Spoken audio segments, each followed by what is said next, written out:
Hello, everybody.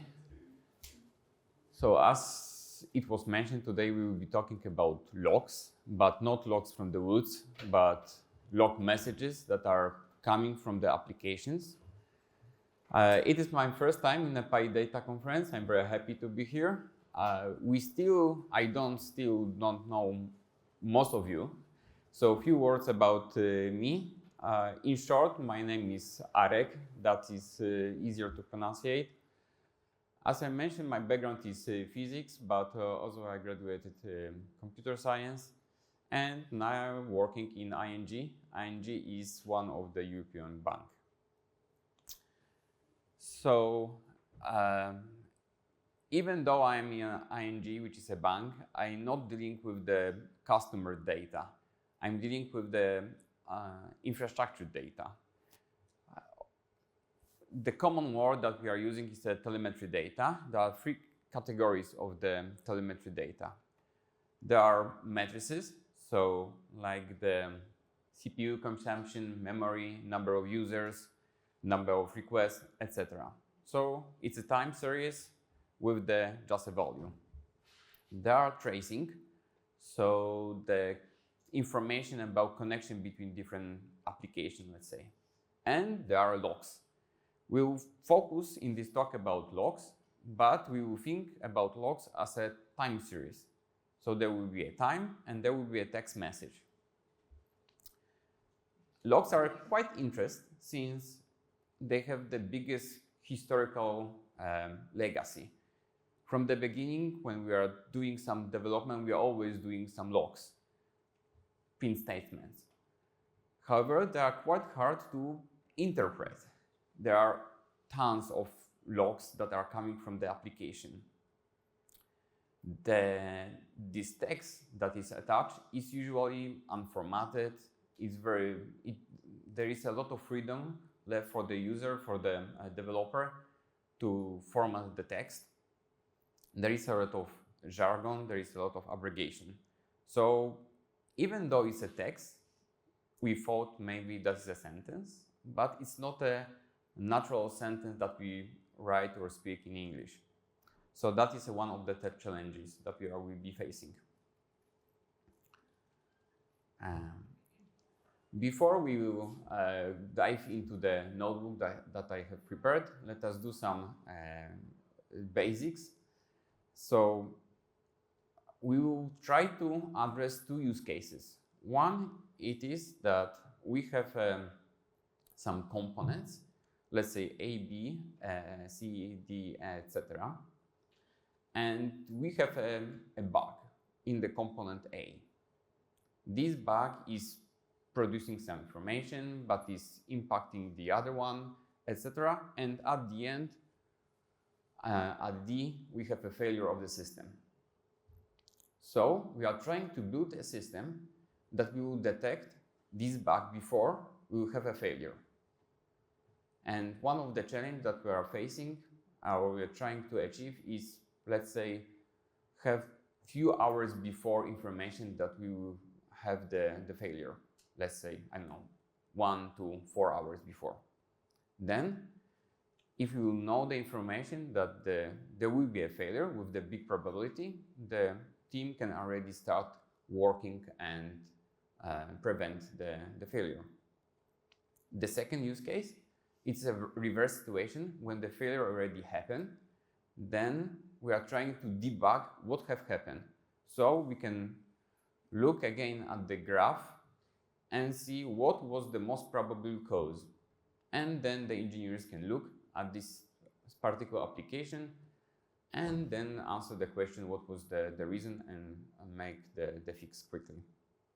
So actually, what we are trying to achieve is finding a graph of your whole system where you have a different application, know the probability, how often they are connected, maybe a time, like if one system triggers something, what is the average time that the other will trigger something else.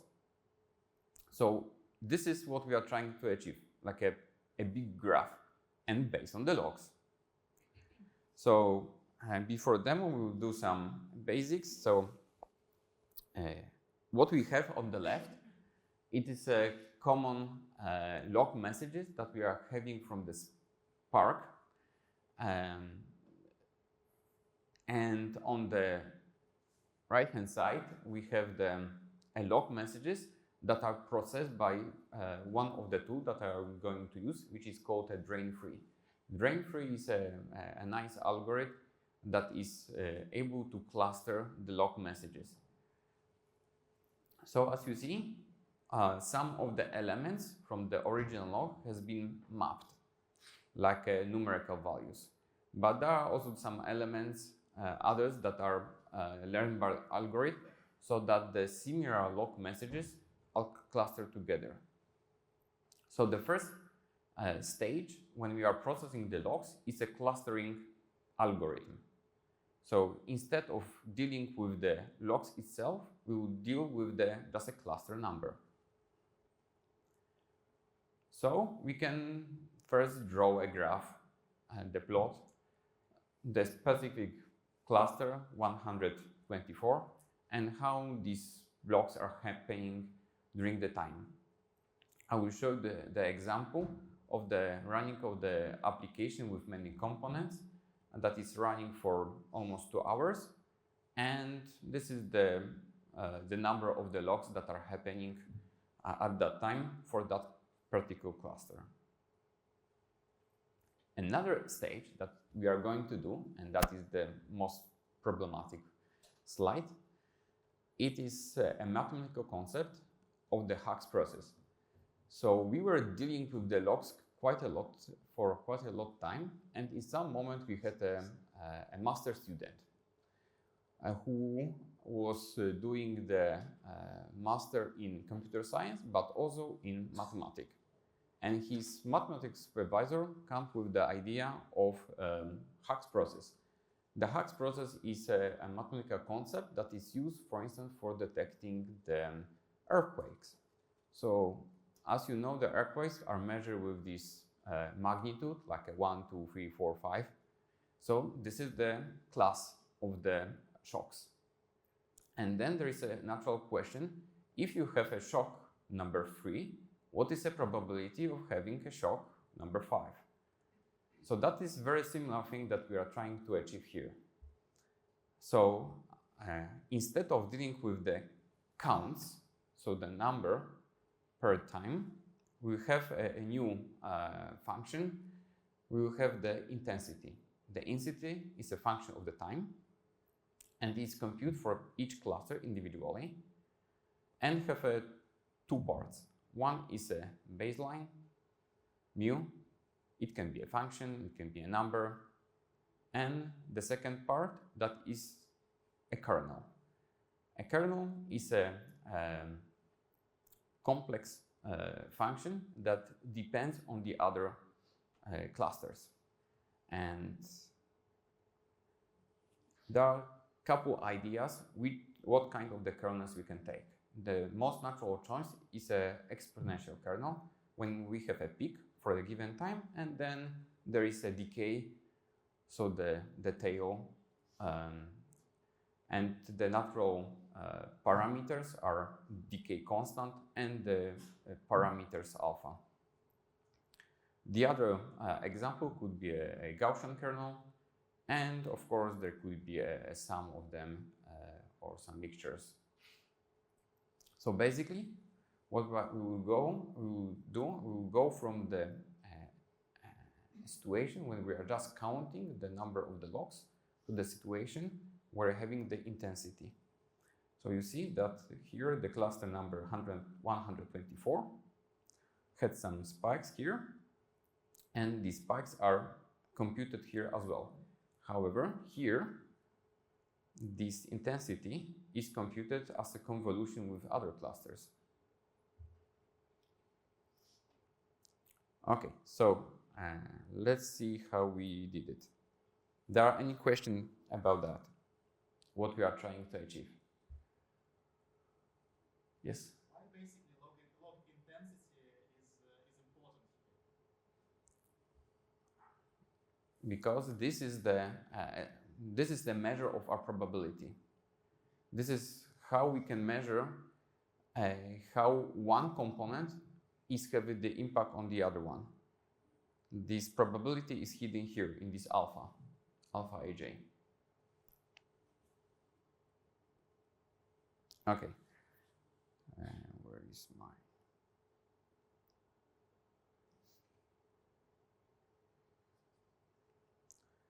Okay, so let's take one of the example of the logs. There is a nice GitHub log hub, and we have a number of the different logs that we are interested in. I took a Spark. Spark, it is an example of 33 million of the logs lines. I took only few of the examples, these two folders with the logs. So what we are having at the beginning is this time series, when we have a timestamp and the log message. Then we are doing the clustering, as I have mentioned. So the clustering is then made by the drain-free. If you are interested, there is a publication by the inventors of this algorithm. It is IBM made this algorithm for themselves. There's a nice tutorial as well where you can look at this. If you look at the paper, we will see what is the key feature of this clustering algorithm. So first of all, the two logs are similar if they have the same number of the tokens. So this is something that is not common in the natural language processing. But in the case of the logs, this is most when it is happening. So actually, this is the key feature.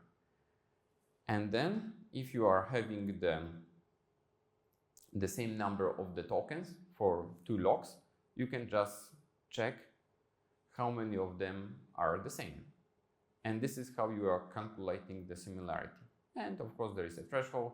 If the similarity is lower than something, then the two logs are in the same cluster. If it's higher than something, then you have a split in your tree and you have two clusters. I use the default parameters when we have except this threshold, we have a masking with the standard things like numbers, sequential command lines, etc.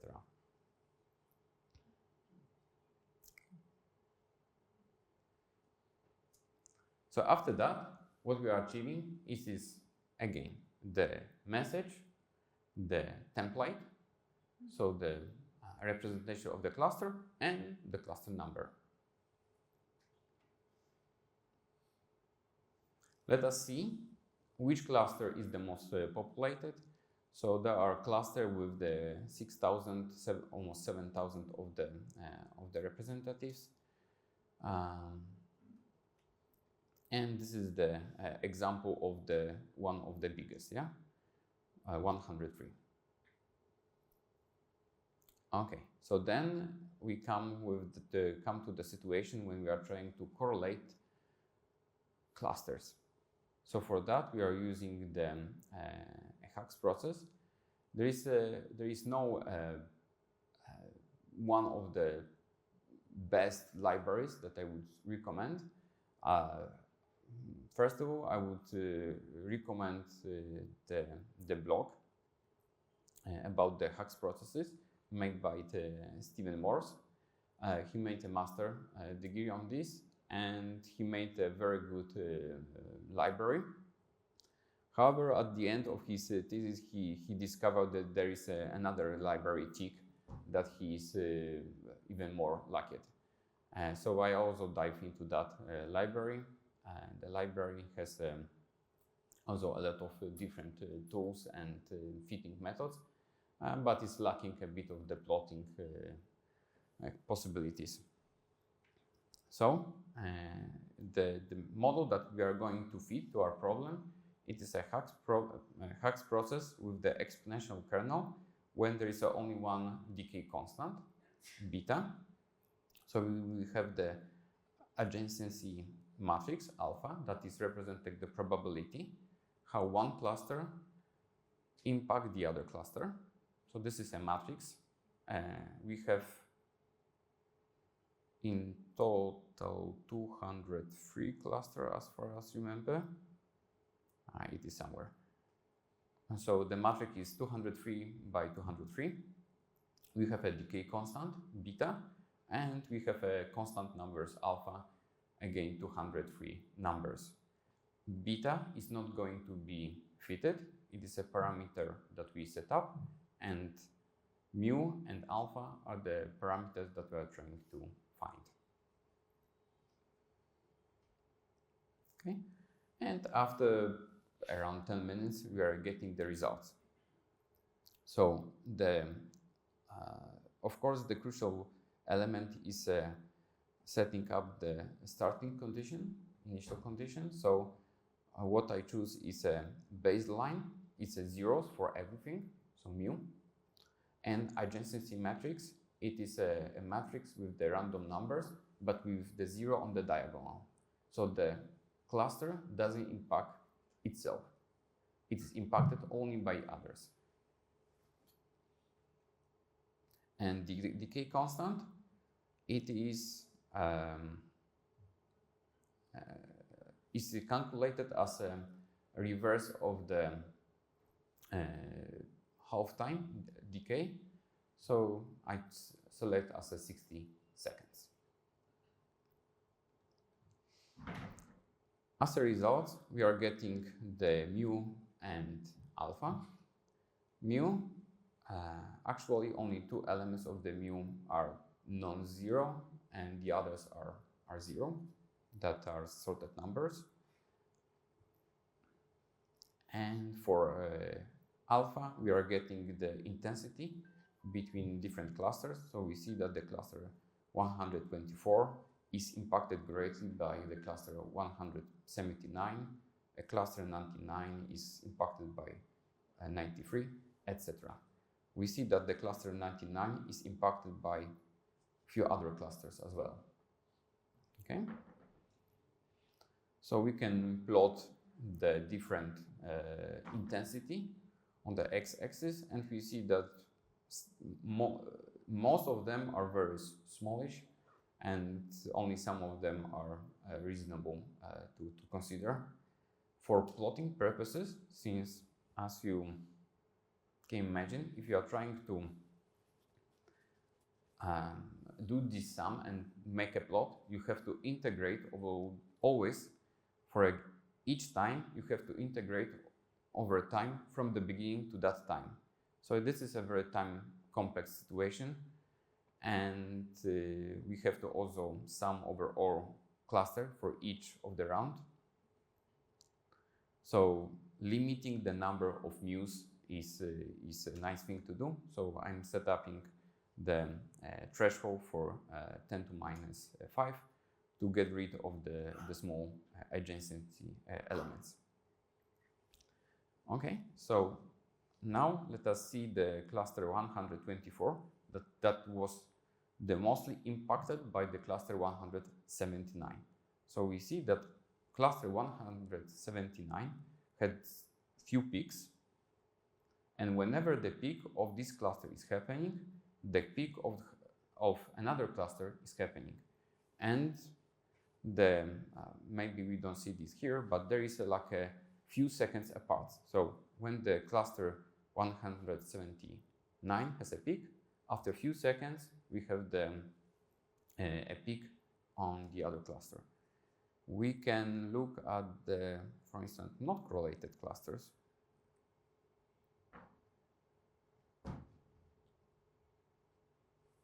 So you see here the cluster 103 has some pattern, but we don't see a correlation between cluster 77. Another maybe example that I have mentioned.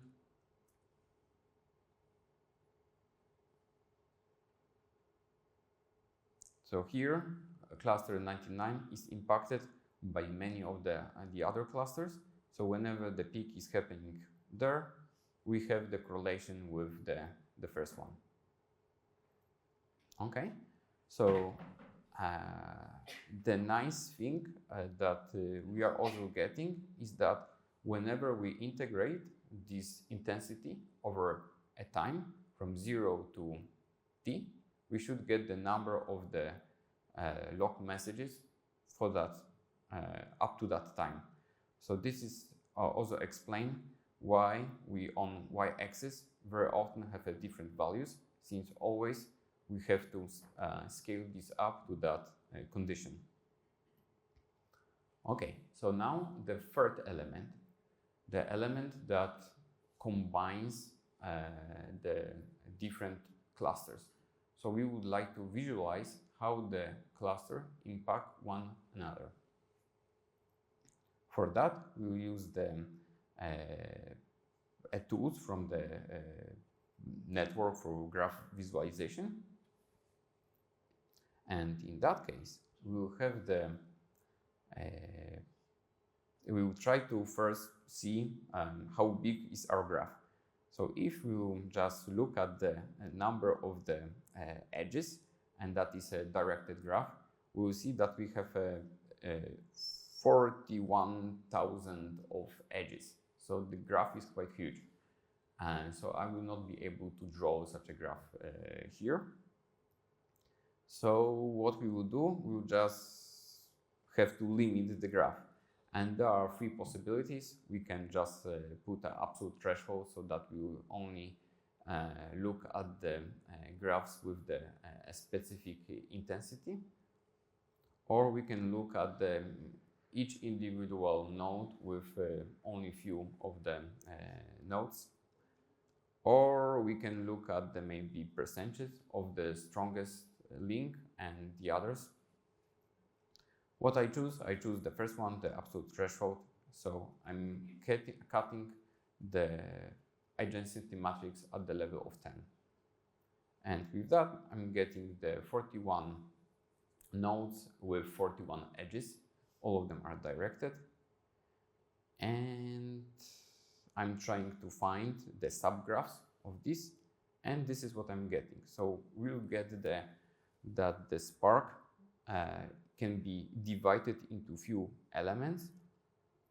And let's see, we have like a deploying of the application attempts, or the task 8 is at the stage 0, and then that trigger the other elements like a changing view, modifying security management authentication. Or the yarn application register signal handlers and that trigger the next one. Or we have the outputting, so we are ending and then we are cleaning the stack. Or here we are having the different tasks to be added, and before that is happening some other clusterings, etc. So this is what we are able to achieve with that procedure, let's say. What is still to be explored here, it is that this edge that I was threshold that I have suggested, the 10, of course, is not the reasonable value. We should try to have the lower value, like a 10 to minus 5 that I was used before, but in that situation we will have the more than the 1,000 of the edges. It's still a bit too much for my computer to visualize. However, we can do this analytically and look like in that situation we will have a graph that have a circles. There are many connections between them, but then we will also get a chain, since right now all these graphs are only like a 2 elements graph. And as you remember from one of the first slides, our aim is to get a chain, so that with the chain we will have a bigger time to investigate, to realize about the uncoupling incident. Another situation that we can look at such a big graph, it is look only at the specific nodes, like nodes that are producing the error or the critical failure, and only look back only on these clusters. So that leads me to the final conclusion that to build such a system, we have to have three elements. The one element is the clustering method. Using this, I use the drain-free algorithm for that. And what we are doing in our bank, it is that we are able to cluster all of the messages that are coming from our stack. So that's done. The most important log messages, there are events, there are incidents, and we are able to collect them as well. And we are able to time correlate them as well. So that is done as well. And the third element, the visualization of the graph, there are tools for that in Grafana, for instance, which we are using. You can visualize graph nicely as well. So we are quite ready to merge all of these elements, join, and have the final solution. Yeah, but here we have only right now the example. If you are interested in this procedure, let me know.